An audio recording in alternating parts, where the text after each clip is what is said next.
Oi, pessoal, tudo bem? Então, estamos aqui mais uma vez na minha, na sua, na nossa Escola Bíblica Dominical. E o tema de hoje é quente, hein? Ainda mais para nós que somos a Igreja de Cristo, que devemos ser sal e luz.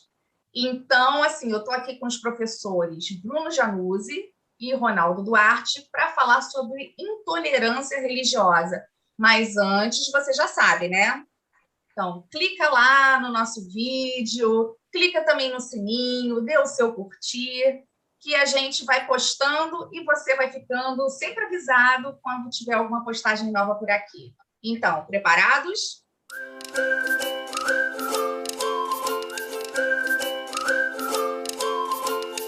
Então, como eu disse, o tema hoje é intolerância religiosa. Mas antes de abrirmos o debate aqui com os professores, eu queria ler algumas informações até para embasar melhor esse assunto. Quando a gente fala de intolerância religiosa, a gente está falando de dois tipos, né? O social e o governamental. Social é quando a hostilidade contra a religião é realizada por indivíduos ou grupos da sociedade ou de um país. E governamental é quando o próprio governo tem algumas restrições, né, que visam coibir as pessoas de praticar aquela religião. Pode ser por uma questão política ou mesmo uma questão religiosa também. Né? 160 países, em 2019, 2018, cometeram algum desrespeito contra grupos religiosos. E os grupos mais perseguidos são os cristãos, os muçulmanos e os judeus. Né? Os cristãos, eles são o primeiro lugar na perseguição, em termos de perseguição. Eles são hostilizados pelo governo de 95 países e por grupos sociais de 77 nações. Os muçulmanos são discriminados pelas autoridades de 74 países e pela população de 64 nações. E os judeus sofrem mais intolerância social. Né? Então, são países onde grupos sociais perseguem os judeus. São 64 países. E aí, onde as nações perseguem os judeus governamentalmente, são 21, né? 21 países perseguem eles por parte do governo. E aí tem uma série de outros conflitos religiosos. Tem o caso do Iraque, em que muçulmanos de grupos diferentes perseguem uns aos outros, né? Que é o caso dos sunitas e dos xiitas. Tem o caso dos budistas perseguindo muçulmanos em Mianmar. Tem o caso dos hindus perseguindo muçulmanos na Índia. E depois, né, na atualidade, depois do ataque às Torres Gêmeas, em 2001, e vários outros ataques terroristas, né, que aconteceram a partir disso, polvilhados pela Europa principalmente, aumentou em muito a intolerância em países como Inglaterra, como França, como Alemanha, não só a social, mas também governamental. Existem restrições nesses países feitas pelo próprio governo. Eu não sei se vocês se lembram, mas foi o caso da burca e do véu, aquele hijab que as mulheres muçulmanas usam. Na França, a burca foi proibida, o hijab não, o hijab ainda pode ser utilizado. E também outro fato que vem acontecendo nos últimos tempos é o aumento do ultranacionalismo, né, da direita radical, em países como a Ucrânia, por exemplo, que também move uma perseguição do Estado e também social, sem contar os grupos extremistas, espalhados pela Europa e pelos Estados Unidos. São mega racistas e muito intolerantes, principalmente com os judeus. O Brasil aparece nesses relatórios como um país com liberdade de credo garantida pela Constituição, né, com baixa intolerância por parte do governo, mas ele passou de baixa a moderada intolerância quando se diz respeito à hostilidade social. É um aumento muito importante da intolerância contra as religiões de matriz africana, principalmente, e que, infelizmente, está concentrada assim, no Rio de Janeiro. O Rio de Janeiro é o estado que mais pratica a intolerância contra as religiões de matriz africana. Para vocês terem uma ideia, né, segundo o Instituto de Segurança Pública, aqui do Rio de Janeiro, foram contabilizados 1.300 casos só em 2020. São 3 ataques, né, por esse motivo, a cada dia que acontece aqui no Rio de Janeiro. E existem aqui, inclusive, grupos criminosos, né, de milicianos ou de traficantes que se intitulam evangélicos e que perseguem, muitas vezes, os seguidores dos cultos afro-brasileiros em favelas, na Baixada Fluminense e em outros locais aqui do Rio de Janeiro. É praticamente um Talibã, né, a brasileira, né? Então, depois desses dados, né, desses dados bem tristes, gente, eu quero começar perguntando de maneira bastante direta em relação ao caso do Brasil. A gente sabe que desde o final dos anos 90 tem crescido os evangélicos aqui no Brasil. E pelo que diz o Evangelho, essa intolerância não devia estar acontecendo. Aí eu queria perguntar para os professores aí se nós evangélicos estamos querendo ressuscitar a antiga aliança lá do Velho Testamento. Bruno pode falar, ou Ronaldo, fiquem à vontade. Tá bom. Bom, você pontuou aí sobre o Antigo Testamento, né, que eu acho que talvez de maneira equivocada ou de uma interpretação diferente do que de fato a história mostra, a gente olha para o Antigo Testamento e parece que está havendo uma intolerância religiosa com o que está acontecendo ali. A tal pureza de Israel, a tal guerra que acontece entre nações, mas a gente tem que lembrar que a Bíblia ela está relatando um fato histórico e ela traz princípios da fé cristã no seu texto. Mas a gente não pode ignorar a história quando a gente está lendo a Bíblia. No Antigo Testamento, toda vez, e não só no Antigo Testamento, mas na história da humanidade, né, no mundo antigo, quando dois povos entravam em conflito ou em guerra, a derrota não era só de uma nação, era a derrota de uma cultura, a derrota de um deus daquela cultura, ou seja, o deus daquela cultura também perdeu, e todo esse contexto foi derrotado. Esse é o mundo antigo, né? Um povo, quando guerreava com o outro, você tinha cada um com seus rituais religiosos, a forma de entrar em guerra, e não era somente um rei que era derrotado, mas o rei era derrotado, a cultura era derrotada e o seu Deus era derrotado junto, porque eles levavam as práticas religiosas para frente das batalhas, precisavam da bênção religiosa, isso desde que a humanidade é a humanidade, cada um traz consigo os seus rituais. E a história da Bíblia, do Antigo Testamento, passa por isso. Então, você, quando encontra na história e no Antigo Testamento a disputa entre dois povos, a gente não pode esquecer desse contexto que eu estou trazendo aqui. Só que isso é um contexto histórico. Não quer dizer que há uma direção de Deus para que você para que haja uma intolerância religiosa com isso. Até porque, se você parar para observar a história do Antigo Testamento, você tem lá no início a figura de um Deus criador. Depois, esse Deus criador, ele é transmutado para o Deus dos meus pais, quando ele se apresenta a Abraão. Um pouquinho mais lá na frente, quando chega na figura de Saul e os demais povos já estão vivendo agora as monarquias após o período tribal, o homem coroa Deus e Deus se torna rei em algum momento. Deus vai se tornar rei no Antigo Testamento já praticamente lá com Saul, porque o povo pede um rei. E, ou seja, o que eu quero dizer com isso tudo? Que esse Deus que vai mudando, aí você fala assim, pô, Bruno, mas esse Deus é imutável, ele não é filho do homem para que minta, nem é do mesmo para que se arrependa. Não é isso que eu estou falando. A humanidade ela está em permanente mudança. E esse Deus está se manifestando nessas mudanças, nessa interação do homem. Então, em algum momento, a figura do Deus Criador passa por uma figura de Deus Pai, e agora esse Deus é coroado rei, o rei dos reis, o rei de Israel. Por quê? Porque era o sistema que existia. E o homem vai se relacionar com Deus, e todos esses atributos da sociedade local, das comunidades, fazem parte da interação com o homem.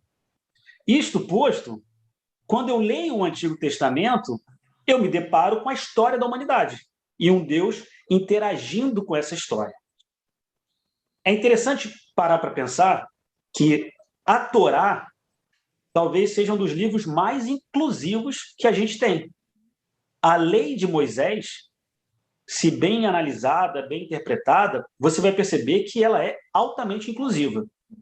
Primeiro, essa tal pureza da nação de Israel, ela vai acontecer num determinado momento do Antigo Testamento para que a cultura não se perdesse, para que a lei de Moisés também não fosse perdida. Mas, quando eu estou no Egito e os filhos de José estão lá, eles casam com egípcias, eles interagem com outros povos. No momento em que Moisés inicia o êxodo e sai do Egito, ganha o direito de sair do Egito, outros povos saem com os judeus.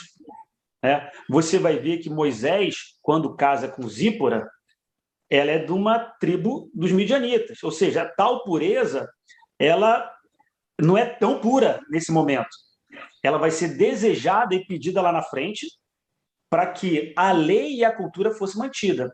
Mas as festas de Israel, a gente vai ver, elas são inclusivas, onde os povos que saíram com os filhos de José e com Moisés pudessem interagir, né? Então, essa tal intolerância religiosa que existia no Antigo Testamento, ela é um pouco equivocada. Ela é muito, sim, inclusiva, né? Você tem na lei uma inclusão. Deixa eu só falar um pouquinho. Você falando aí me lembrou da própria genealogia de Jesus, né? Onde a gente tem a Ruth, que é uma moabita, né? A gente tem outras pessoas, né? De outros povos, né? Na própria genealogia ali de Jesus.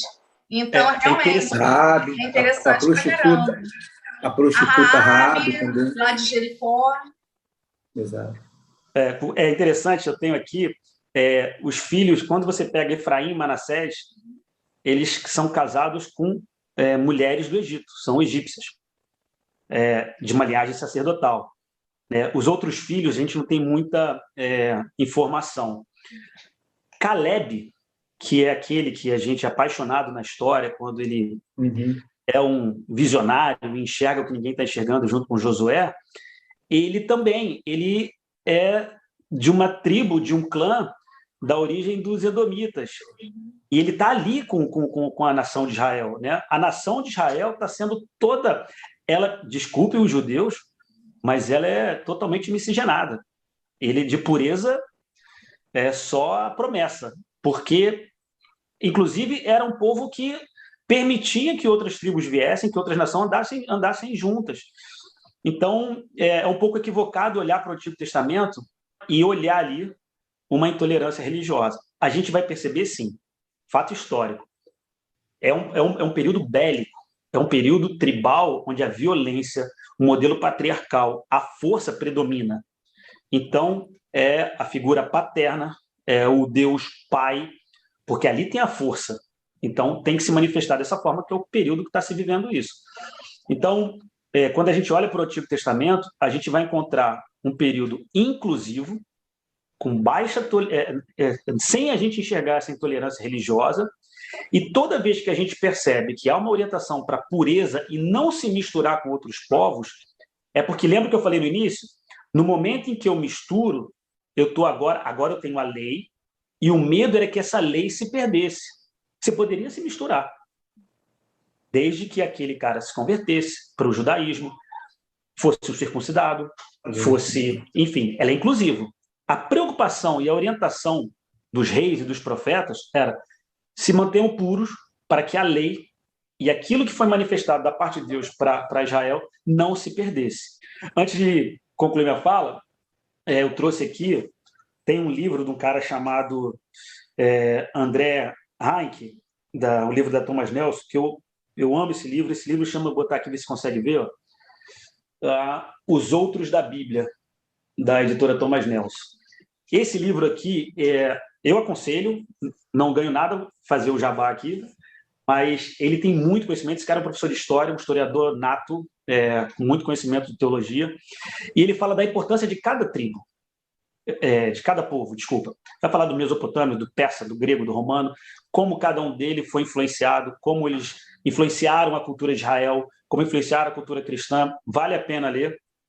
Quando a gente... Quer ver uma coisa interessante para a gente perceber? A gente fala que a circuncisão é uma aliança dada por Deus para com Israel.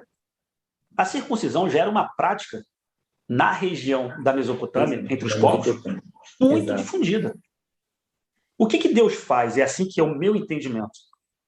Quando eu pego o contexto do pleno ano 2021, Deus vai usar este contexto para se manifestar comigo. Né? Se Deus quiser falar através de uma plataforma digital, porque esse é o mundo que eu vivo, ele vai falar comigo através de uma plataforma digital.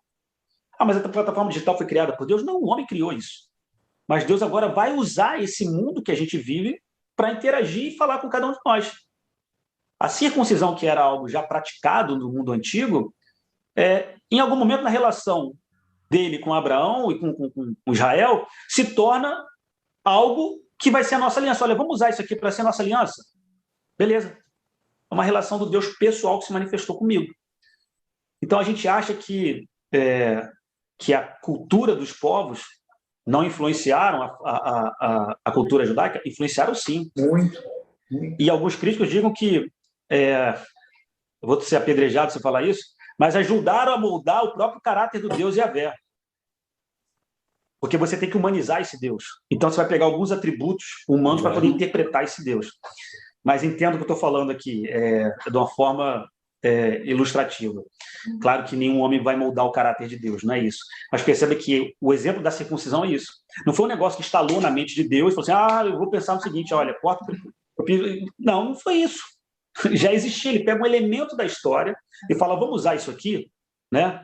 Quando os povos fazem ali as suas festas para os objetos celestiais, e para as estrelas, para a lua, ele pega aquilo ali também e fala, então, vamos fazer as nossas festas também, vamos celebrar. Então, eu quero dizer com isso o seguinte, nada é um estalo, nada foi criado de uma hora para outra, mas os elementos da história da humanidade são usados por Deus para que ele se relacione com o homem. Enquanto você estava falando, realmente, se você for pegar na lei mosaica, há alguns elementos para poder proteger os estrangeiros que andavam junto com o povo de Israel. Né? Então, se tinham estrangeiros, se a própria lei, né, a lei que Moisés deu ao povo, protegia esses estrangeiros, já era uma mostra aí que não havia essa intolerância. E a outra coisa que você falou que eu achei muito legal realmente, Deus é um Deus pessoal, né? Deus é um Deus de relacionamento. Ele vai se manifestar para a gente, ele vai falar com a gente de acordo com a nossa cultura, de acordo com os nossos elementos, né? E foi muito legal, muito bacana você trazer esse exemplo da circuncisão, como ele falou com Abraão, né, muito antes, usando alguns elementos e mostrando para Abraão que ele era um Deus diferente, usando elementos que existiam, né, na nação da onde Abraão veio. Só querendo dar voz um pouquinho ao que o Bruno falou aí, confirmando, né, o que vai acontecer, viu, Bruno? Lá na frente, você está falando aí da criação da lei, evidentemente, vai haver essa junção, a formação da lei para criar uma nação teocrática, no sentido de unificar a nação. Como você falou bem, a nação ela vem de um povo, veio lá daquela região que a gente chama de Palestina, tudo era hoje é chamado de Palestina, né? Mas é aquela grande Canaã, e até falar também, Bruno, você falou que quando eles foram, né, quando eles saíram, não é isso? Saíram várias pessoas, inclusive foram com egípcios também, porque levaram servas e servos, não é isso? A Bíblia eles não saíram sozinhos. E só que quando também Jacó foi para o Egito, também ficou descendente dele lá. Isso quem afirma isso, muito embora a Bíblia não seja clara, os livros históricos da nação de Israel, da cultura dos judeus, falam sobre isso. Por isso que quando eles voltaram para o deserto, uma das dificuldades também em exterminar todas as nações é que havia muito primo ali deles, muito parentesco. Levíticos 24:10 fala que as mulheres judias tiveram filhos com egípcios. Exatamente. Ou seja, então, essa tal miscigenação super saudável que a gente fala que é uma característica até da nossa nação brasileira, do povo brasileiro, né? É lindíssimo quando a gente vê Israel, nessa miscigenação toda, agregando todo mundo, a história da cristocentricidade no Antigo Testamento, tudo converge para Cristo no Antigo Testamento, e essa inclusão da nação de Israel, que é muito pouco falada, muito pouco divulgada, pelo contrário, é o oposto, como a Jaque falou, se defende muito mais a tal intolerância religiosa do que uma nação inclusiva, é uma grande falha. E a gente pode se espelhar como nação brasileira, dizer que a gente tem o mesmo caráter, o mesmo viés. E essa miscigenação brasileira, na verdade, o mundo está se tornando miscigenado. Verdade. Depois da globalização, acabou essa questão de uma nação ter uma raça definida, né? Então, quer dizer, essa miscigenação, e ela é sadia. Eu sempre falei que o Espírito Santo gosta de coisas miscigenadas porque são de todas as raças, né? Todas as raças estão concentradas naquela região. Isso para a operação do Espírito Santo, isso é maravilhoso, porque ele une as raças. O que faz o Evangelho, se não unificar as raças? Você está falando um negócio aí? O maior evento inclusivo da história chama-se Pentecostes. Pentecostes, em Atos. É a maior inclusão social, cultural feita na história. A gente conhece a história, não precisamos perder tempo falando sobre isso. Então, para a gente acabar com esse mito de que existe um povo preferido e existe ali um povo demonizado que tem que ser afastado da gente. Eu falei que o Evangelho é que unifica, e essa unidade, ela começa, essa unificação, ela começa lá em Atos, né? Agora, só para mostrar que a Bíblia, o Antigo Testamento, ele não caminha na intolerância, aconteceu intolerância? Sim, porque na medida que foi criada a lei, de fato, a Torá e a lei que Deus deu para o povo, incluía os estrangeiros, e que Israel deveria ter um cuidado muito grande com o estrangeiro, que Deus fala, lembra-te que foste estrangeiro na terra do Egito. Essa é uma das coisas fundamentais que Israel tinha que ter em mente, que ele tinha sido estrangeiro, portanto, ele deveria tratar o estrangeiro muito bem, né? Agora, a lei vai surgir com a intenção também, dentre outras coisas, exatamente, não podemos esquecer que a lei é a manifestação de Deus para a humanidade também, através de Israel. Mas essa tentativa de unificar, a nação, torná-la uma única nação, é que vai fazer com que realmente alguns erros lá na frente vão ser levantados. Como, por exemplo, quando houve uma das reformas religiosas, foi que os homens expulsaram. Lembra disso? Pediu para que os seus maridos expulsassem as esposas e seus filhos. Hoje seria crime de xenofobia. Naquela época não se fazia esse tipo de leitura. Na verdade, é na tentativa de unificar a monarquia. Através da monarquia é que isso aí vai se dar. Os reis tentando unificar a nação vão fazer isso daí. Agora, só para levantar também uma questão, Bruno, você falou até da questão da religiosidade, não, você não tocou na religiosidade, mas mostrar como que Israel ela absorveu realmente a cultura e trouxe para si muita cultura daqueles povos. Eu vou falar uma coisa aqui que você falou de chocar, talvez choque algumas pessoas também. A principal divindade dos egípcios é o cordeiro. Vocês sabem disso, né? O cordeiro vai entrar como elemento principal, essencial na cultura de Israel. Não é verdade?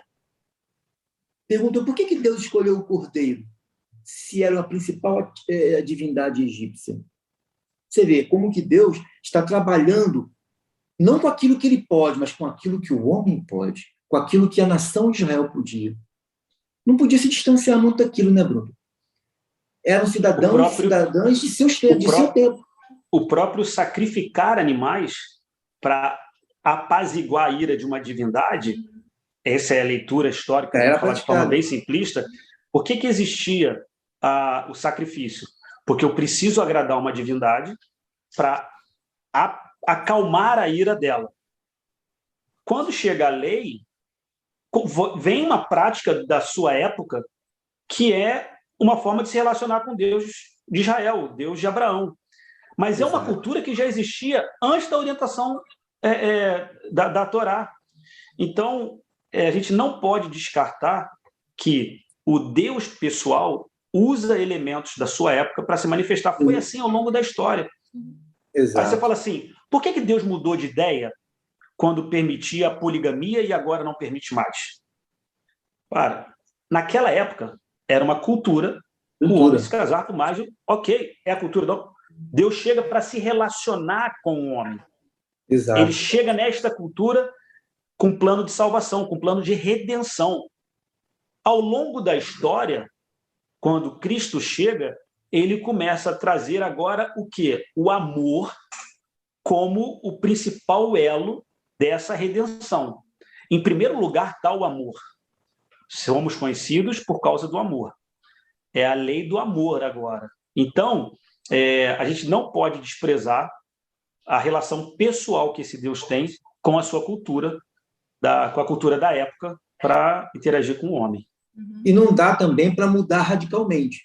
Já que você colocou na questão da poligamia, por exemplo, mas Jesus não trata disso, Jesus não trata, mas Jesus vai tratar através de Paulo. E Paulo também não vai radicalizar. Como é que essa mudança vai ser feita na cultura? Ele fala que, pelo menos, a liderança da igreja deveria ser marido de uma só esposa. Lembra disso? Tem somente uma mulher. Aí começa a falar, os diáconos tenham eles uma só mulher, os presbíteros tenham eles uma só mulher. Começa mudando pela liderança. Ele não deu uma ordem, ou seja, ele na verdade, não doutrinou. A coisa não foi doutrinada para o povo, mas sim para a liderança. E aos poucos aquilo foi sendo mudado. Realmente o conceito da moralidade ela vai sendo alterada, mas basicamente começa em Paulo. Você vê quanto tempo depois. Né? Então, só para mostrar, não queria ir muito longo, para nos fazer o que já foi dito, né? Mostrar que, na verdade, a chamada teocracia de Israel ela não foi criada para ser um modelo para o mundo. Mesmo porque Israel nunca conseguiu um governo teocrático. Conseguiu? Não. Nunca conseguiu. Nunca foram modelos para isso. Nem para eles mesmos, que dirá para o mundo. Agora, havia tanta dificuldade, de fato, em praticar a teocracia, ou querer Deus como sendo aquele que, de fato, fosse o rei, o monarca entre eles. Lembrando a figura de Josué, você vai ver que havia essa dificuldade. Quando está para entrar na terra de Canaã, ele simplesmente vira para o povo e diz, vocês hoje vão escolher a quem vocês devem servir, ou os deuses do outro lado do rio que serviram os vossos pais, e no Egito, ou ao Senhor, porque eu e minha casa serviremos ao Senhor. Então, ele já revelava ali a dificuldade do povo em, de fato, ser fiel e seguir um modelo teocrático. E ele, então, fala, eu e minha casa, é uma decisão. E você vai ver, ao longo da história de Israel, que vai haver muita dificuldade e vai ter muitos exemplos positivos como exemplos negativos para isso. Eu só queria deixar claro aí o que o Bruno falou, que realmente Deus se utilizou de culturas de outros povos, né? E isso é um avanço. É Deus quem muda? Não, é o homem quem vai mudando. Deus não vai se atualizando, é o homem que vai se atualizando e, pela misericórdia de Deus, Deus vai agindo com a sua graça, revelando-se aos poucos para o homem. Agora, gente, vocês falaram aí da intolerância, tolerância, que não é bem aquilo que a gente acha, né? Que a gente pode entender por intolerância agora nos dias atuais. Mas eu queria perguntar uma coisa para vocês. Práticas, né, que algumas pessoas de Israel tinham, e a gente vê isso polvilhado, né, coalhado aí de exemplos na Bíblia. Aquela quebra de postes ídolos, aqueles reis que não seguiam, né, ao Deus de Israel e resolviam seguir a outros deuses, e isso era muito mal visto, né? Inclusive em crônicas, em reis, esses reis sempre têm aquele preâmbulo, né? Fez o que era mal ao Senhor e seguiu outros deuses, né? Ou se casou com mulheres que seguiam outros deuses. Como é que fica essa história, né? Essa quebra de elementos simbólicos de outras religiões, o povo não podendo adorar outros deuses dentro de Israel. Eu queria que vocês explicassem sobre isso. Isso aí, Jaqueline, vai ficar muito claro através de pacto. A gente não pode fugir a isso, que Deus está estabelecendo, de fato, um pacto com Israel. Quando eu coloquei bem claro que a teocracia de Israel ela não era um modelo para o mundo, até mesmo a nação de Israel não conseguiu, mas a gente não pode deixar de falar que há um pacto estabelecido por Deus. Na verdade, aquilo ali é Deus revelando-se à humanidade. Israel serviria como modelo, de fato, para essa revelação. A lei é isso, tanto é que Paulo vai colocar bem claro que a lei apontava para Cristo. Disso a gente não pode fugir. Ok? Então, e a lei de Israel era clara lá nos 10 mandamentos. Inicia-se, inclusive, o primeiro mandamento falando: amarás o Senhor teu Deus de todo o teu coração, de toda a tua alma. Logo em seguida fala: não terás outro Deus além de mim. E logo depois ele coloca a questão da pessoa que pecasse e que Deus amaldiçoaria, evidentemente, e a sua maldição iria até a terceira e quarta geração, e a sua bênção iria até a 1000 gerações, é justamente está ligada à infidelidade da nação em não seguir a Deus e seguir a outros deuses. Então, havia um pacto estabelecido em que o rei de Israel, os reis deveriam seguir este pacto e toda a nação. Lamentavelmente, os reis não seguiram. A maior parte não seguiu, principalmente do reino, quando ele é dividido, o reino do norte não segue mesmo. São pouquíssimos os fiéis no reino do norte, onde do sul, a maioria ainda praticava um pouco dessa fidelidade. Mas a gente não pode fugir a este pacto, que era proibido realmente. Havia, em Israel, o Estado não era laico, é importante deixar isso claro. A falta da laicidade levava a isso daí. E não era para ser mesmo, porque, dado esse pacto, a nação de Israel ela deveria se relacionar apenas com o Senhor, Yahvé. E se ela não fizesse isso, ela estaria cometendo pecado. E a lei de Moisés era clara, era muito rígida quanto a isso. Ele fala assim: se o teu companheiro, um amigo que está andando do teu lado, começar a falar de adoração de outro Deus e querer te induzir a adorar outro Deus, seja você, diz o texto lá, seja você o primeiro a pegar uma pedra e tacar na cabeça, atingir a cabeça dele para que morra. Portanto, era proibido pregar acerca de outros deuses em Israel. Mas isso está preso a um pacto. Foi estabelecido e não havia laicidade em Israel. Então, como é que se explica isso? De fato, pela lei. A lei proibia que houvesse adoração a outros deuses. Inclusive com práticas parecidas, como, por exemplo, quando é proibido a adoração nos altos, porque os pagãos adoravam nos altos, mas muitas vezes Israel, por não ir até Jerusalém, inclusive um dos pontos da reforma de Josias vai ser esse. Josias é quem vai proibir a adoração nos altos, chamada reforma deuteronômica, porque o que Israel fazia? Por não ir a Jerusalém, morava longe, na região do norte, fazia adoração nos altos, mas muitas vezes fazia adoração no Senhor. Ou seja, havia uma mistura do paganismo com a adoração ao Senhor. Aí Josias, não, a partir de agora, terá que vir a Jerusalém. Daí ter essa romaria, que no tempo de Jesus vai ter essa romaria, das pessoas saindo de toda a região de Israel, indo adorar em Jerusalém. Porque adorar nos altos é uma prática pagã, mas Israel vai adotar essa prática. E, por isso que eu falo, ele não só se misturou com relação a adoração a outro Deus, mas também o tipo de prática, adorava-se ao Senhor nos altos também. Ou seja, pegaram a prática pagã e passaram a adorar o Senhor com aquela prática pagã também, o que era errado. Então, Jaqueline, lamentavelmente ou não, mas para aquela época, hoje isso não se encaixa, mas para aquela época era necessário. Isso aí estava estabelecido através de pacto, e eles não podiam fazer diferente. Fazendo diferente, de fato, estariam incorrendo num crime contra a Torá, e a penalidade era uma pena capital, era pena de morte mesmo. Porque não havia laicidade, deixar bem claro. E a gente não pode esquecer. Vamos relembrar uma coisa aqui. A escrita no período monárquico, que é de fato onde a gente vai buscar a história do Antigo Testamento, os registros. Você tem a tradição oral, que é passada de pai para filho, até o momento que chega numa atividade palaciana. E aí sim você vai encontrar no palácio alguém que não tinha ninguém no bosque lá escrevendo nada, tá? Vamos entender. Você tem uma tradição oral sendo passada de pai para filho até que chega a monarquia, e a tradição palaciana tinham escribas, que era uma atividade não nobre. Hoje você fala que você é um escritor, você é uma atividade nobre. A escrita no palácio é uma atividade que não era feita pelos reis, nem pela liderança da monarquia. Tem alguém para contar o que o rei está narrando. E você acha que alguém ao perder uma guerra, ele tem 3 formas de interpretar a perda de uma guerra. Ou o exército era muito melhor que o dele, Isso. ou ele não Deus... estava preparado para a guerra e era inferior a ele, ou, e aqui eu vou chegar no pecado da divindade, ou esse Deus a quem eu cultuo falhou. Eu tenho que escolher a responsabilidade pela perda da guerra. Israel perdeu uma guerra. A culpa é de Davi? A culpa é do Deus de Israel, que não é um bom Deus de batalha?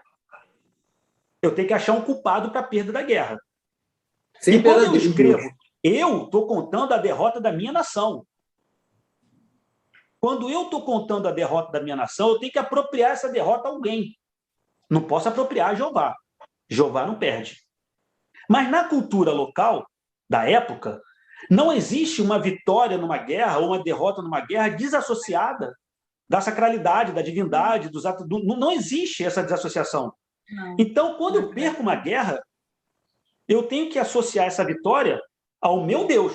Quando eu ganho uma guerra, eu tenho que associar essa vitória ao meu Deus. Deus Israel mandou eu tocar trombeta, me mandou cercar Jericó e mandou só 300 homens. Eu estou narrando a vitória da minha nação. Uma coisa. Agora eu vou contar a derrota da minha nação. Fui eu que não me preparei? Não. É o pecado do povo. Porque Jeová não vai falhar na batalha. Mas essa cultura da época entre vitória na guerra e estou em comunhão com meu Deus era a cultura da época. Que, na realidade, a gente tem que entender que isso é a tradição histórica sendo escrita. Claro que o que está por trás do texto vai traduzir a chave hermenêutica é Jesus Cristo. Tudo converge para Jesus Cristo no Antigo Testamento.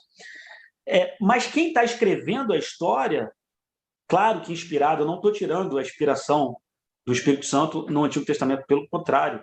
Mas a gente só não pode perder de vista o contexto histórico e quem está narrando a história.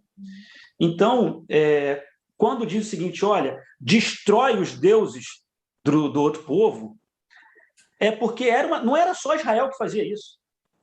A guerra, naquele período, era assim. Né? Na Babilônia, ao tomar os outros povos, destruía-se tudo, inclusive os altares dos outros. Isso não era intolerância, claro, que é uma intolerância religiosa, mas não na essência de confrontar o ser humano. Mas é porque assim era o período bélico daquela época. Eu tenho que destruir tudo. Eu vou destruir, inclusive, o seu Deus. Que se é ele que está abençoando você na guerra, eu vou matar você e ainda vou destruir o seu Deus, porque o meu Deus vai destruir o seu Deus, porque eu vou matar você. Isso não é uma particularidade de Israel. Isso é um contexto histórico da época, com todos os povos. Peguem guerras em onde Israel não está envolvido. O vencedor vai narrar a mesma história. Se você for lá no Irã, no Iraque, a antiga história desses povos que foram muito fortes nesse período em termos de guerra, você vai encontrar a narrativa do Deus deles, destruindo o Deus dos seus adversários. E no momento em que ele perde a guerra, ele também vai dizer, não, é que a gente não estava em comunhão com Dagon. Não tava... E é assim a relação entre humanidade e divindade. Neste contexto, Deus vem para se manifestar junto ao homem. Ele está entrando na história do homem e refazendo essa história.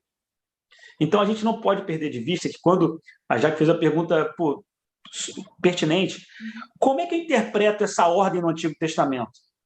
Não, a interpretação é um fato histórico. E claro que nesse fato histórico, escrito por uma atividade palaciana, onde um rei pede para alguém escrever o que ele ou que alguém do palácio vai narrar, eu vou colocar ali o contexto do que se viveu e daquele mundo daquela época. Isso não está invalidando a inspiração de Deus na letra. Pelo contrário, ele inspirou aquilo ali. A gente só tem que agora pedir discernimento a Deus para interpretar esse texto e não olhar nele fundamentos para uma intolerância religiosa. Entender que é um fato, um texto histórico, recheado de contexto histórico, que existe uma revelação em Jesus Cristo em cada linha do Antigo Testamento, para que a gente possa entender Jesus Cristo como centro de tudo isso que a gente está falando. Eu diria que é uma crueldade quando se pega o Antigo Testamento para esse tipo de interpretação que muitos crentes fazem hoje. Porque se você vai lá para Efésios, você chegou a citar Efésios aí, né? Fala que nossa luta não é contra carne e sangue, mas sim contra as potestades. A igreja, lamentavelmente, ela quer criar um pouquinho de carne e sangue. Porque no Antigo Testamento havia, o inimigo do Antigo Testamento ele era composto de carne e sangue.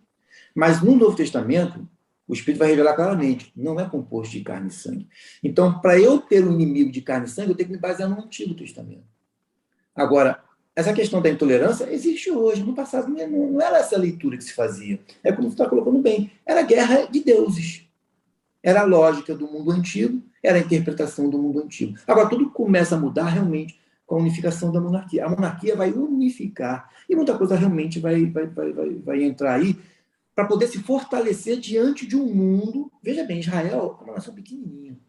Era um povo muito pequeno, de pouco poder econômico, diante de poderosos como havia já a Síria, mais ao norte, e o Egito mais embaixo. Gente, é coisa tremenda. Como é que uma naçãozinha, né, Bruno, vai sobreviver diante desses dois poderosos?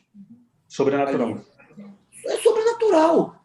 E, de alguma maneira, fizeram concessões, evidentemente, se não fizessem concessões, a concessão começou quando não eliminaram seus inimigos, também porque havia parentes, como eu falei, mas é muito difícil. Agora, a monarquia ela vai entrar com a intenção de unificar Israel. Gostaria de lembrar que o livro de Juízes ele só foi escrito com a intenção de revelar a importância da monarquia. Porque no último versículo ele encerra assim, que não havia rei, né, em Israel. Cada um fazia o que achava certo. O que achava certo fazer. Uhum. Com isso, no último versículo, ele revela a intenção, o escritor revela a intenção em ter escrito o livro de Juízes. Porque você vê no livro de Juízes uma bagunça de um governando, o outro não governando. Israel fica 40 anos na mão de Midianita, daqui a pouquinho fica 40 anos na mão de outro. Era uma coisa, e Deus levantando realmente líderes para libertar Israel. Havia um caldeirão ali muito grande. Aí ele encerra dizendo o seguinte, não havia rei. Então, o escritor está querendo dizer o seguinte, é um cronista que está defendendo a monarquia. Uhum. Então, tanto é que o próximo livro vai ser exatamente o livro de Reis, para revelar que a monarquia era muito importante. Mas avançando um pouquinho e já indo para o Novo Testamento, né, quando Jesus ele quebra mais ainda, né, e de uma maneira totalmente eficaz toda intolerância que pudesse haver, porque ali ele diz que o maior mandamento é amar a Deus sobre todas as coisas e o próximo como a si mesmo. Quando se pergunta quem é o próximo, né, ele fala que é todo mundo, né? Ele conta a história do samaritano e com aquilo ali ele diz que é todos, né? Que é todo aquele que está ali perto deles. Eu queria não só que vocês falassem sobre isso, mas que vocês já fizessem um paralelo com aquilo que está acontecendo assim, na atualidade, principalmente no Brasil. A diferença, né, de Jesus fazendo e falando sobre amor, né, e deixando o evangelho para a gente, que são palavras de amor, e a conduta que muitas vezes nós mesmos, às vezes, nos pegamos fazendo, sendo intolerantes, ou criticando, ou excluindo alguém apenas porque não congrega e não acredita na mesma coisa que a gente. Eu queria que vocês fizessem esse paralelo. Eu acho que quando você vem para o Novo Testamento, você falou bem, como Jesus foi o maior inclusivo nessa história, né? Incluindo todos, e depois Paulo entende isso muito bem e vai incluir escravos, grego. É muito interessante que em Romanos, Paulo começa a saudar a igreja com a graça e paz. Essa é uma saudação inclusiva. A graça era a forma como os gentios se cumprimentavam e shalom, paz, é a forma como os judeus se cumprimentavam. Então, ele já abre a carta para um povo em Roma bem crítico, que era a briga entre judeus e gentios convertidos. Ele já chega chamando graça e paz, ou seja, boa tarde, judeus e gentios, né, de uma forma na mesma linguagem. Então, a gente vai ver o Novo Testamento recheado de inclusão, recheado de convite para que as pessoas venham conhecer Jesus Cristo, sem demonizar nada, né? Sem perguntar de onde é aquela comida, sem perguntar de onde é a sua religião. Não. Jesus Cristo é altamente inclusivo e a sua lei do amor atrai a todos para isso. O grande problema é que eu acho que Jesus Cristo não optou, ou Deus não optou por colocar seu filho no Senado romano, não optou por colocar seu filho entre os principais dos judeus, não. Ele colocou o seu filho no meio dos pobres. Lá ele colocou o seu filho. Ele escolheu isso. E no meio daqueles que eram os rejeitados, os que precisavam ser incluídos na sociedade. Então, perceba que essa foi uma escolha de Deus. Deus escolheu a inclusão, né, independente. Ele não ficou falando somente para uma determinada classe ou categoria. O grande problema é que depois do grande período de perseguição, lá 70 depois de Cristo, a gente conhece a história, a igreja vai querer se associar com os poderosos. Já falei isso em outros encontros. E é importante a gente aproveitar e entender alguns paralelos. Eu gosto muito de fazer o paralelo dos fariseus, que a gente tem um conceito claro de quem são os religiosos, com os líderes e pastores atuais evangélicos que optaram por querer andar com os políticos e se corromperem com a política e se venderem para a política. São os novos fariseus do século XXI. Não muito distante, existe uma relação que ela também se espelha em pleno ano que a gente vive. Assim como existia judeus e samaritanos, hoje a igreja evangélica se colocou de um lado e colocou do outro lado todas as religiões de matriz africana, direto ao ponto. Tudo que está aqui é puro, está contaminado, demonizado e não quero para mim. Beleza? Quem fazia essa mesma prática no tempo de Jesus? Os judeus com os samaritanos. Eles eram impuros, afastados de Deus, amaldiçoaram a Deus, se contaminaram com outras culturas. O espelho é muito parecido. Muito parecido. E o que Jesus Cristo faz nesta relação de dicotomia entre esses dois povos, judeus e samaritanos? Ele entra no meio e ele vai do lado de cá e atrai os samaritanos. A gente conhece a passagem da samaritana e toda a relação dele, a gente não precisa perder tempo com isso. O grande problema hoje é que a igreja colocou a cruz de Cristo e a autoridade da cruz deste tamaninho. Tudo que é diferente da minha interpretação bíblica se tornou uma ameaça para a minha fé. E aí a gente passou a ter a intolerância religiosa nos dias de hoje, porque eu achei uma ameaça à minha fé. É como Constantino lá, quando ele... Agora, a partir de hoje, a religião do Império Romano é o cristianismo. Tudo que é diferente disso está proibido. Depois de ser perseguido por tanto tempo, a igreja cristã agora inverte. A religião de Roma, a religião agora do Império Romano é o cristianismo. Tudo que for diferente disso tem que ser afastado.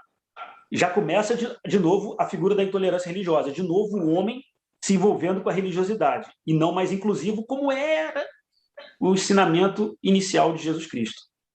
Eu faço a pergunta, se você hoje entrar, para qualquer evangélico que está assistindo essa aula, se você entrar num consultório médico, sua filha tem um câncer terminal, e te indicaram o Dr. Ronaldo como especialista no assunto. Não tem nenhum médico que possa tratar o câncer da sua filha como o Dr. Ronaldo. Só que ao abrir o consultório dele, eu encontrei atrás da porta dele uma espada de São Jorge num copo d'água com 3 figas e um galinho de arruda dentro do copo d'água. O que você faria? Você vira as costas e vai embora? Ou você vai ser consultado? Não precisa responder, isso é um fórum pessoal de cada um. Mas eu quero refletir que a gente demoniza as práticas religiosas de outras pessoas. Eu não vejo problema em você se relacionar com pessoas que têm essas práticas, até porque eu estou copiando a Cristo quando eu faço isso. Ele se relacionou. Se você não quer ter um relacionamento profundo por medo, eu vou respeitar. Mas esse medo me traz à mente uma reflexão de medo de quê?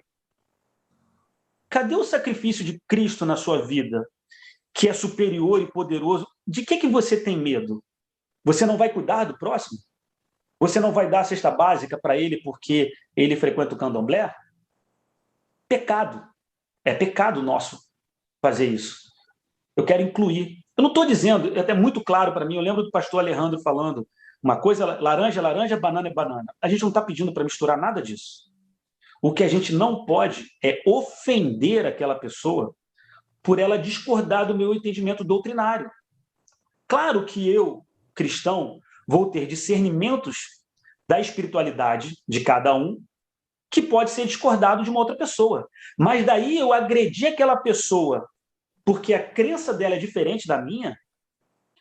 E outra, que nível de respeito, como eu vou me aproximar dessa pessoa se eu estou demonizando tudo que ela faz? Eu tenho direito de fazer isso? Eu posso sim ter os meus conceitos, ter o meu entendimento, guardar para mim, mas jamais ser deselegante com a crença dela, jamais ser deselegante com o que ela acredita. E, se houver abertura para falar em amor, falaremos em amor. Se aquela pessoa não quer ouvir, não vai ouvir. E se ela quiser continuar com a fé dela, com a crença dela, vamos caminhar junto. Que mal há nisso? Mas o grande problema é que, nos dias atuais, a gente se tornou um espelho dessa relação. Judeus e samaritanos. Os super santos, os sacrossantos e os endemoniados. E aí acabou a relação. E a gente não consegue mais se comunicar com esse povo. Eu volto a dizer, nós conhecemos a espiritualidade e os princípios, nossa luta não é contra carne e sangue, mas contra principados e potestades. Mas eu preciso agir como Jesus Cristo agia, e não como os religiosos agiam junto aos samaritanos.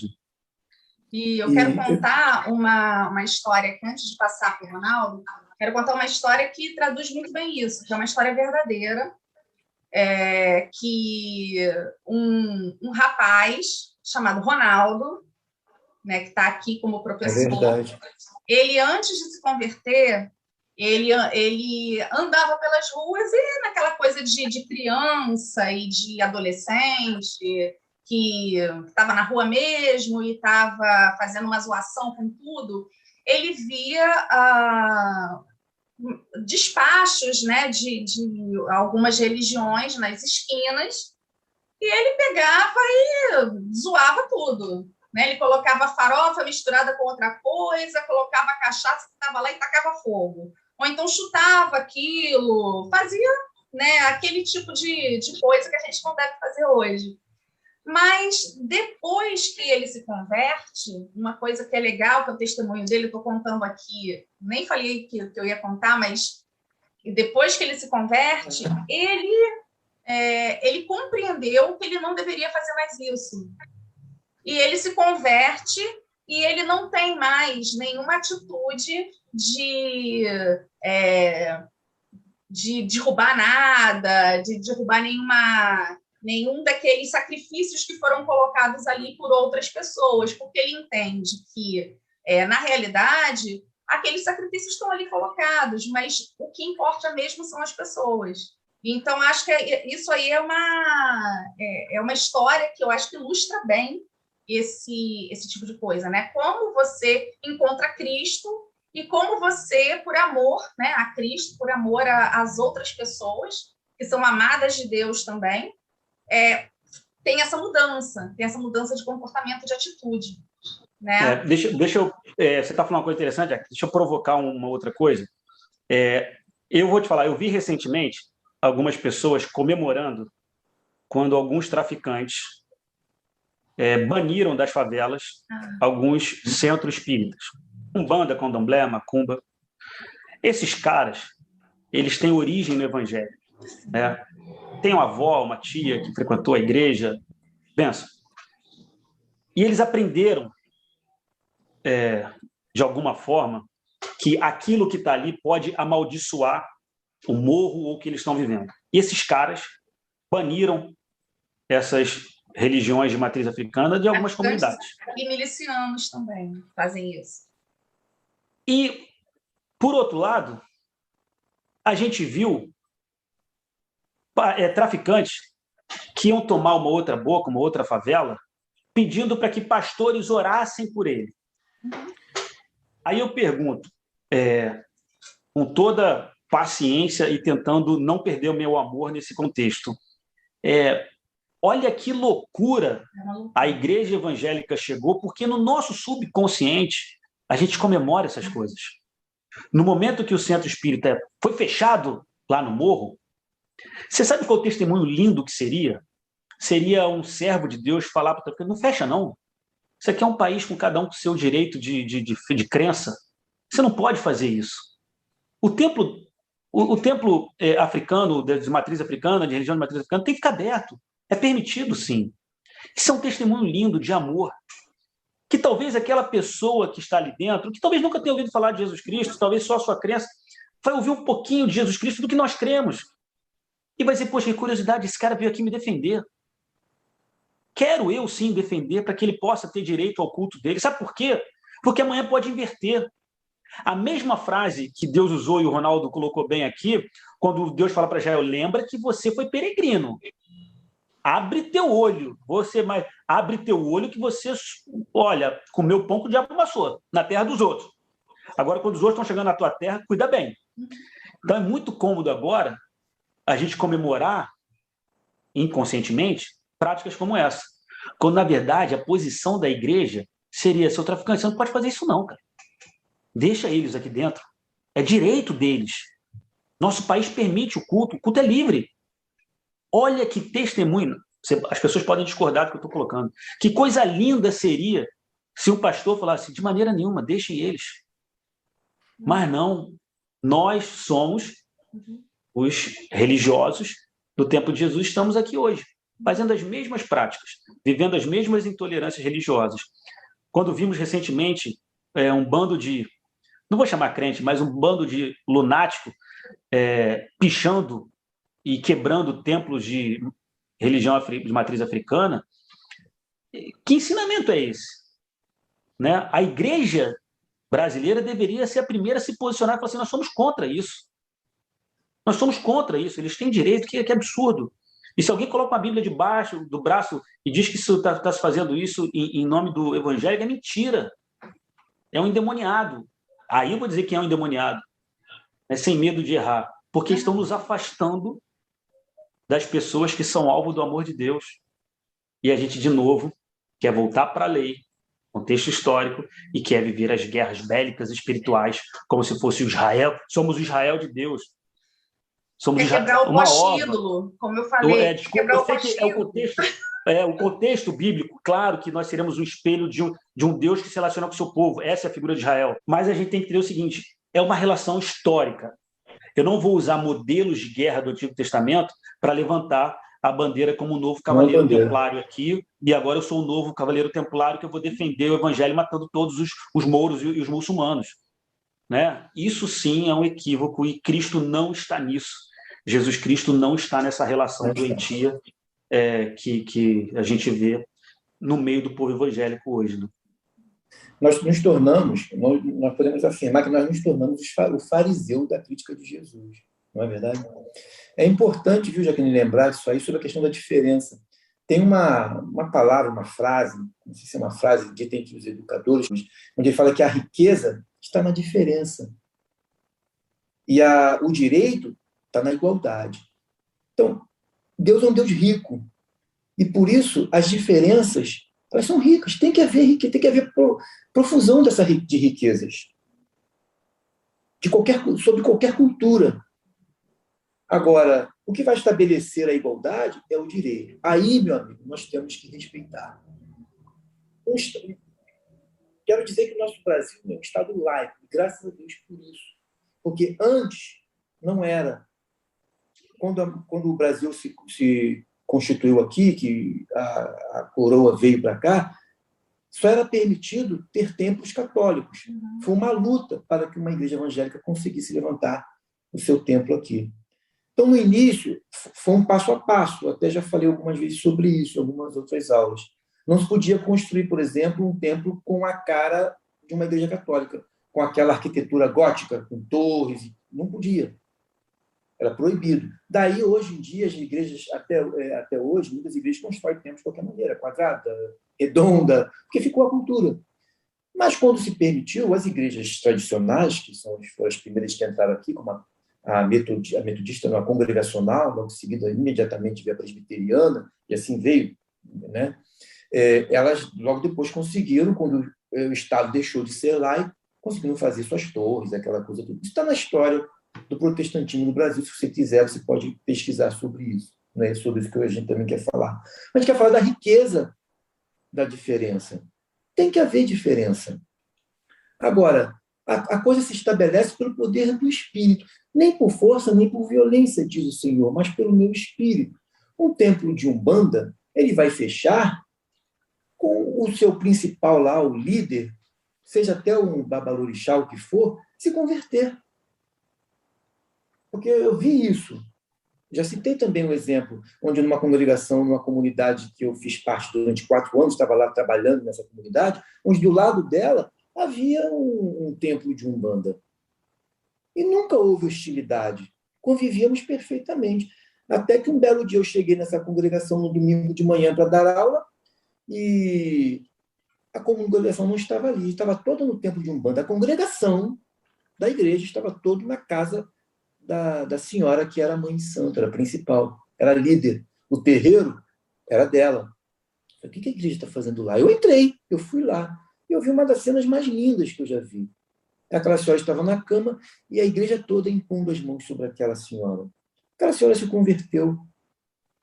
Ela deu ordem para que os filhos tirassem tudo aquilo que ela adorava ali. Eu me lembro muito bem que você entrava na congregação, do lado era o muro da Umbanda. E havia sangue de animais escorrendo pelo portão, viu, Bruno? Ela botava bem no muro, eles têm mais esse hábito, né? Onde tem um centro, né? Havia aqueles restos de animais com sangue escorrendo. A igreja aqui e o portão aqui. Na semana seguinte não havia mais. Naquela semana, aquela senhora que se converteu, ela faleceu, entendeu? Mas ela se entregou a Cristo. Como que isso muda? Pelo poder de Deus. Não é pela força nem pela violência, como diz o Senhor, mas pelo Espírito dele. Agora, a gente tem que ver também que no Brasil a intolerância religiosa ela é associada também ao racismo. Sim. Porque com isso, na verdade, eu quero rechaçar uma cultura, a cultura dos negros, lá da África. Assim como também associada à xenofobia, como, por exemplo, ligada ao mundo muçulmano, os árabes. Eu quero atingir o árabe, então eu uso a religião como ponto essencial para eu fazer isso. Eu quero atingir a nação. Na verdade, eu revelo o meu ódio por aquele povo, mas eu vou atingir a religião dele. Por quê? Toda religião ela está intrinsecamente ligada na cultura de qualquer nação, de qualquer povo. Então, a melhor forma de você humilhar uma nação, humilha a religião dela. É o que nós fazemos. Não é verdade? Agora, quero trazer uma reflexão rapidamente aqui. Por exemplo, a gente sabe muito bem que Thor, hoje, o deus Thor, não é isso? Hoje está na mídia. Não é? Tem filmes, nossos filhos assistem filmes, nós compramos bonecos de Thor para eles, mas todos sabem que Thor foi uma grande divindade adorada no mundo antigo. No mundo nórdico, ali da Europa, não é isso? Todos sabem disso. O que será que eu posso comprar? Seria um poste hídrico, porque ele é os postes hídricos, é bom falar, quem não sabe disso, são pequenas estatuetas de adoração aos deuses antigos. É uma pequena estatueta de uma divindade lá da Mesopotâmia, chamada de poste hídrico. Então, eu pego um Thor, que antes era um poste hídrico, e dou para o meu filho perfeitamente. Por que será que eu não faço isso com um preto velho? Agora eu quero trazer uma crítica muito pesada aqui. Não estou dizendo que é para fazer isso não, viu, gente? Eu só quero dizer o seguinte, é muito fácil eu lutar contra um Deus que já morreu, está falido. Hoje não existe mais adoração a Thor. O grande problema, a nossa crise, viu, Bruno, é que as religiões africanas, elas estão em plena atividade. O tambor continua sendo tocado ainda, Bruno. Esse é o grande problema para nós. Então, há esta rivalidade. Os deuses africanos continuam sendo venerados e adorados. Serão nossos inimigos, na lógica dos religiosos. Por quê? O deus Thor não é mais meu inimigo. Ele virou um ídolo. Ele virou, na verdade, um mito. Desculpa, um mito não, ele virou uma mitologia. Ele é um mito, virou uma mitologia. Todos os gregos, e também os deuses gregos. Zeus, que foi o grande deus do céu, poderoso, hoje ele é uma mitologia. Eu falo de Zeus sem problema nenhum. Mas quando eu falo de um preto velho, né, de uma qualquer divindade africana, eu me arrepio. Você falou a palavra medo, né, Bruno? Muitos têm medo, você sabia disso? O que o Bruno está falando aqui, o que nós estamos falando, é que nós não respeitamos as divindades, nós vamos humilhar as divindades pagãs. Mas não vamos humilhar na frente de quem adora, nós vamos respeitar quem adora. Não é isso, Bruno? Lembra muito bem de Elias, que ele afrontou e humilhou os deuses lá do Deus Baal, lembra? Baal pode estar dormindo, grita mais, pode ser que ele não esteja ouvindo. Ele estava humilhando. Não há problema nenhum eu fazer isso. Porque, como diz a palavra, eles não são deuses. Eles são madeira. Muitas vezes madeira oca por dentro. De humilhar, então, na verdade, o que acordei porque eu estava humilhando quem faz aquela oferenda. Eu não estava também ligando para a divindade ali, porque não há divindade. Somente o Senhor é Deus. Não há Deus nenhum. Os deuses que existem são frutos da mente humana. Agora, é evidente. Aliás, a palavra fala sobre isso, né? O homem produz essas divindades. Agora, a gente sabe muito bem que por trás está a figura de Satanás em copiar essas coisas. A gente também entende isso. Então, são Satanás e seus demônios, né, que se levantam como divindades. E, normalmente, voltados para a cultura humana. A gente sabe também disso. Então, eu queria deixar isso claro, viu? A adoração aos deuses da religião africana, de matriz africana, elas ainda são feitas, praticadas, estão em plena atividade. Já os deuses gregos, que a gente costuma venerar e ao cinema assistir, viraram mitos. Não passa de mitologia. Esses não. Continuam sendo adorados. Então eu vou guerrear contra eles. Eu posso guerrear contra a divindade, mas eu não posso guerrear contra a pessoa que adora aquela divindade. O apelo aqui é para que se faça respeito à pessoa que pratica aquela adoração. Porque não tem divindade nenhuma ali, porque só o Senhor é Deus. Eu queria deixar isso claro, que, na verdade, é uma discriminação contra a religião africana, melhor, contra a África, uma discriminação contra o mundo árabe, quando eu ataco o islamismo e quando eu ataco as religiões de matriz africana. Na verdade, é fruto de discriminação. E não existe melhor ponto para se atacar, para ferir o coração de um povo, do que ferir o seu Deus. Como o Bruno disse lá no início. É a guerra de deuses.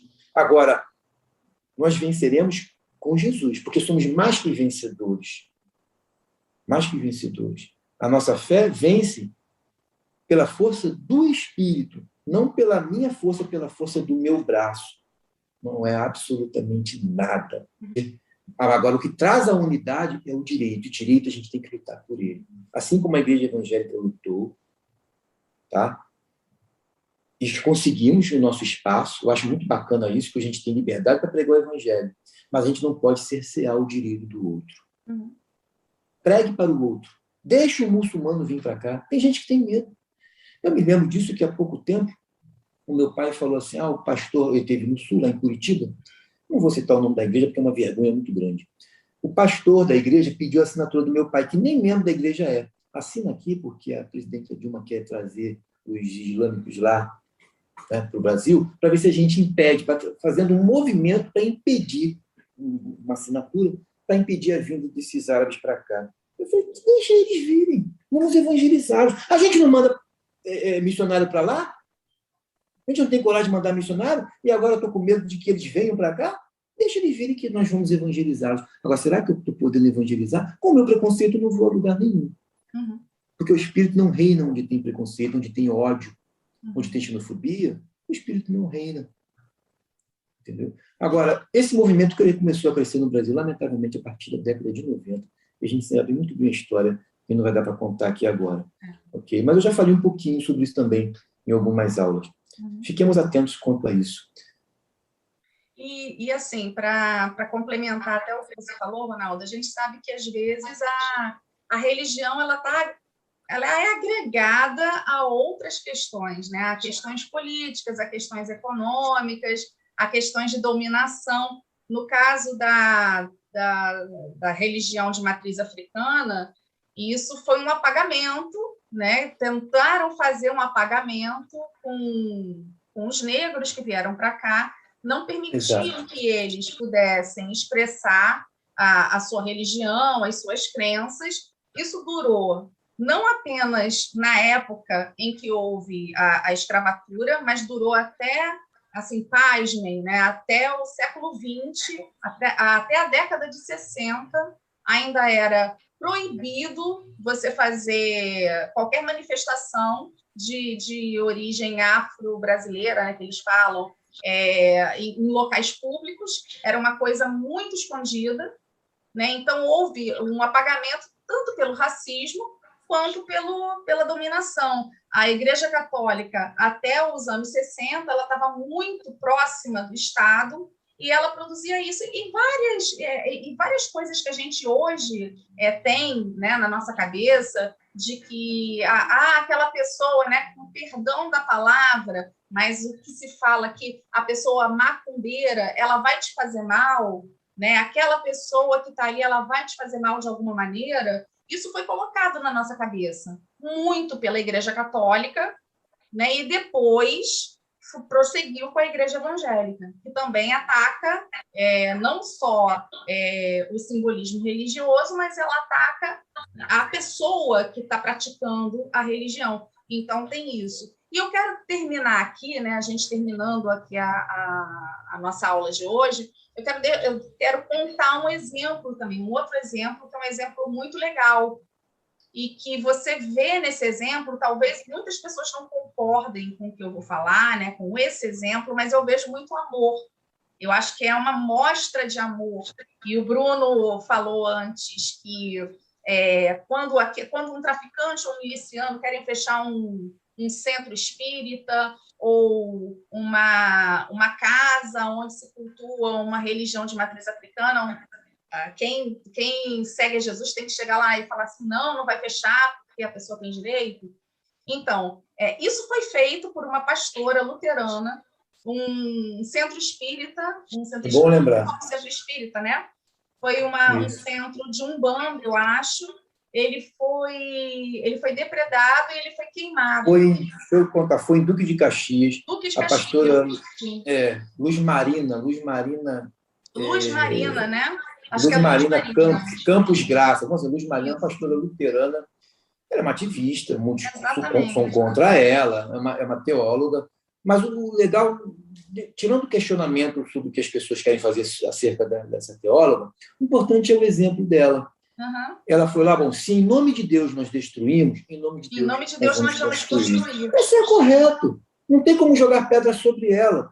Quem destruiu tem que reconstruir. Porque nós não vivemos mais em tempos de... Não nos cabe mais a intolerância, gente. Não cabe mais chutar santo. Chutou a santa. Ronaldo, deixa eu só... Atrás, não cabe mais. Porque a gente perdeu o foco do evangelho. Exatamente. O foco do evangelho é a gente achar que existe um reino a ser vencido. Uhum. Quando o foco do evangelho é o próximo, é o amor pelas pessoas. Se eu, de fato, cultivo no meu coração o que Cristo ensinou sobre o próximo, sobre o amor ao próximo, esse exemplo da pastora, ele retrata, de fato, o que está no coração daqueles que servem a Cristo. Exato. Agora, aqueles que entendem que nós estamos no reino, guerreando uma guerra, acha que a cruz ainda não foi a vitória final? A cruz foi a vitória final. Foi encerrado o assunto sobre algo a ser vencido e algo a ser derrotado. Já existe um vencedor e já existe um perdedor. Então, não existe mais guerra para ser travada. Uhum. O que existe é agora para que o reino do Filho do seu amor, né, se manifeste através do amor. Então, se eu não manifestar amor, as pessoas não vão encontrar Cristo. Cristo levou a bandeira do amor e não a bandeira de um reino a conquistar outro reino, que é o que a gente gosta de fazer na política, nos meios religiosos, nos nossos púlpitos, continuar com uma bandeira de guerra sobre outras religiões e, enfim, o que a gente já falou bastante aí. E com Eu isso só queria, Jaqueline, já eu sei que você está fechando, lembrar do texto, os dois Eu textos acho que já básicos tem para poder. 2 horas, já tem umas 2 horas aí. Cara, então vamos encerrar agora logo isso aí. Deixa eu só falar, grava só essa parte que eu vou lembrar do texto bíblico, para poder então encerrar. Tá? Pode ser? A gente vê na hora. Vai lá. Vamos ver. Eu não vou Eu só cortar queria. nada, não, hein? Vou deixar. Ah, então eu vou ver. Eu só queria, Jaqueline, lembrar do jovem rico, que ele simplesmente deu não para Jesus, e Jesus não o questionou, não o criticou. Ele simplesmente não foi obrigado. Jesus nunca obrigou ninguém a segui-lo. A questão é a liberdade de fé. E foi feito isso. Jesus falou lá em Mateus 23, Jerusalém, Jerusalém, tu que matas e apedrejas os profetas, né, que te são enviados. Ele fala que eis que o Senhor, pela vontade do Senhor, queria juntar Jerusalém como uma galinha junto aos seus pintinhos, mas ela fala, vós não quisestes, eles não queriam. Portanto, Deus nunca impôs. Dizer que Deus era uma pessoa que impunha sua fé, sua religião, isso é mentira. No Antigo Testamento não havia isso, no Novo muito menos. Deus sempre trabalhou com o conceito da liberdade. Agora, o maior exemplo, viu, Bruno? Para fechar, realmente, o maior exemplo que tem de intolerância religiosa e xenofobia, você tem em Jonas. O profeta Jonas, ele, de maneira muito odiosa, foi lá à força e pregou para os ninivitas. Ele podia estar coberto de razões porque eles eram oprimidos pela Síria e queria que Deus destruísse. Quando ele viu que a nação se arrependeu, diz o texto que ele se sentou ao longe para ver o que Deus faria com aquele povo. Como tu viu que Deus não destruiu, ele falou, eu sabia que tu eras Deus de misericórdia e não iria fazer o que eu, na verdade, estava a fim que fosse feito. Ele queria a destruição, falta de amor. É com isso que eu queria encerrar, que, na verdade, nós vivemos na era da graça, era da misericórdia sobre todos os povos. Assim como Deus virou e disse para ele, é razoável, você teve misericórdia daquela árvore, lembra que Deus pôs uma árvore que cresceu e deu sombra para ele? Que nasceu e morreu, você teve misericórdia desta árvorezinha, e não teria eu misericórdia de uma nação que não sabe discernir entre a mão direita e a esquerda? É razoável? Ele falou, é razoável até a morte. Olha como o coração de Jonas, ele encerra assim, é duro. Ele quer se justificar, dizer o seguinte, é razoável a minha ira sobre esta nação. Então, eu queria deixar aqui esse exemplo muito triste, mas ele é lembrado lá em Hebreus como sendo um homem justo, e foi, porque era um profeta que foi lá e anunciou, nem que fosse a força, mas foi a força. Mas ele falou, é razoável até a morte. Ele se justificou o ato de intolerância dele. Mas ali mostra claramente, já no Antigo Testamento, que Deus nunca foi intolerante. Portanto, não há razões para você buscar na Bíblia a tua intolerância. Não há razões. Porque Deus amou o ninivita e cobrou de Jonas quando ele foi intolerante. Então, gente, encerrando essa escola bíblica dominical de hoje, a nossa proposta para vocês é que vocês sejam, assim, deem um passo a mais do que apenas ser tolerante, mas que você siga realmente o Evangelho de Jesus, sendo sal da terra, luz do mundo, e mais do que isso, amando o seu próximo, que esse foi o verdadeiro e o maior dos mandamentos e o maior dos ensinamentos que Jesus nos deixou. Então, bom domingo para todos e até a próxima.